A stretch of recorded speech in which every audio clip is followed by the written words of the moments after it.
अस्सलाम वालेकुम everyone, welcome back to RS lectures. अगर आप फ्रीलांसिंग स्टार्ट करना चाहते हैं लेकिन समझ नहीं आ रहा कि शुरू कहाँ से करें, या फिर प्रोफाइल बना ली है लेकिन क्लाइंट नहीं मिल रहा, तो आज का लेक्चर आपके लिए है। तो आज हम बात करेंगे कि फ्रीलांस फाउंडेशन कैसे स्ट्रांग बनाई जाए ताकि आप अपना पहला क्लाइंट हासिल कर सकें। याद रखिए कि इनकम रिजल्ट होती है, फाउंडेशन पहले बनती है।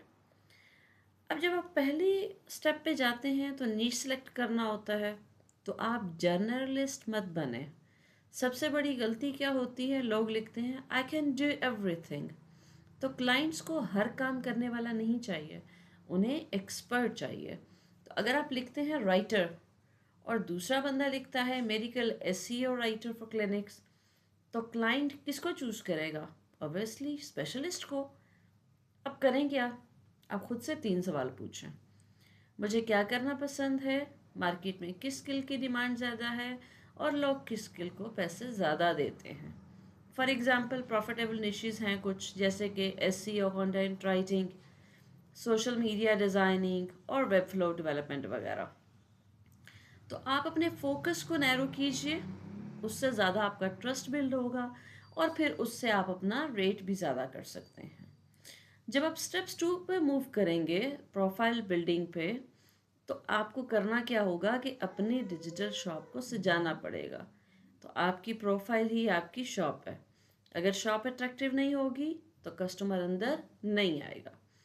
प्रोफाइल बनाने के 8 इम्पॉर्टेंट पार्ट्स हैं, जिनमें सबसे पहला ये है कि आपकी एक क्लियर डिसेंट स्माइल के साथ एक प्रोफेशनल फ़ोटो हो, स्ट्रॉन्ग सी हेडलाइंस हो, एक शॉर्ट सा बायो हो 2-3 लाइनों का, उसके बाद स्किल्स और कीवर्ड्स हों, फिर एक पोर्टफोलियो हो जिसमें कम से कम 3 सैम्पल्स हों, फिर स्मार्ट सी प्राइसिंग हो, जैसे आप थोड़े से स्टार्ट करें और फिर जैसे जैसे रिव्यूज़ आएँ आप थोड़ा सा प्राइसिंग को बढ़ाते जाएं। फिर कुछ टूल्स मेंशन कर दें कि आप कौन कौन से टूल्स आपने यूज़ किए हुए हैं, जैसे कैनवा हो गया, चैट जीपीटी हो गया।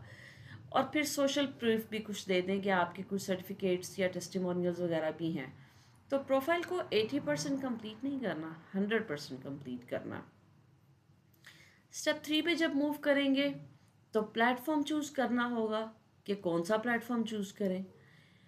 मैं थोड़ा सा कंपैरिजन बता दूँ आपको अपवर्क, फाइवर और फ्रीलांसर का। अपवर्क पे क्या है कि हाई क्वालिटी क्लाइंट्स हैं, फाइवर पे क्लाइंट्स खुद आपके पास आते हैं, और फ्रीलांसर पे जॉब वॉल्यूम ज़्यादा है।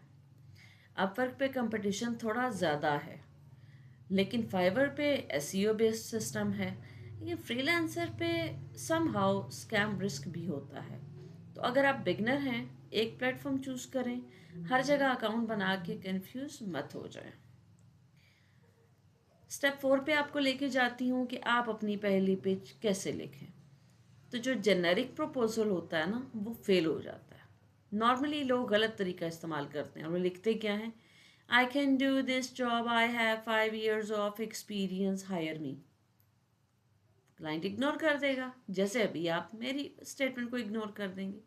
आपने करना क्या है, आपने एक पर्सनलाइज ग्रेडिंग कर लिखनी है, क्लाइंट का प्रॉब्लम मेंशन करना है, सॉल्यूशन बताना है और सॉफ्ट सा सीटीए दे दें। मैं एग्जांपल देती हूँ आपको। हाय सारा, मैंने देखा कि आपकी वेबसाइट के ब्लॉग पोस्ट में इंटरनल लिंकिंग वीक है, जो एसईओ को हट कर रही है। तो मैं 10 कीवर्ड्स रिसर्च करके ऑप्टिमाइज्ड आर्टिकल्स क्रिएट कर सकती हूँ जिससे ट्रैफिक इंक्रीज हो। तो क्या हम इस वीक शॉर्ट कॉल स्केड्यूल कर सकते हैं? तो कस्टमाइजेशन ही हायरिंग का राज है। ठीक है। अच्छा, अब आपने रोज़ का करना क्या है? आपने 10 जॉब शॉर्टलिस्ट करनी है, 5 के कस्टम प्रपोजल भेजने हैं और अपनी स्किल्स को इम्प्रूव करना है। अब आप अपने होमवर्क की तरफ आ जाए। आपने होमवर्क क्या करना है, आपने अपनी प्रोफाइल 80% तक अपडेट करनी है, 3 पोर्टफोलियो सैंपल्स बनाने हैं, 3 कस्टमाइज्ड पिचेस लिखनी है। कमेंट करें कि आपका निश क्या है। तो एक्शन के बिना कुछ नहीं बदलेगा। अगर आज का लेक्चर आपको हेल्पफुल लगा तो वीडियो को लाइक करें, चैनल आरएस लेक्चर्स को सब्सक्राइब करें और बेल आइकन ज़रूर प्रेस करें। नेक्स्ट लेक्चर में हम बात करेंगे कि क्लाइंट मैनेजमेंट सिस्टम और पैसे सिक्योर कैसे करें। याद रखिए कि फ्रीलांसिंग शॉर्टकट नहीं है, लेकिन सही स्ट्रेटजी के साथ ये सस्टेनेबल इनकम बन सकती है। अल्लाह हाफिज़।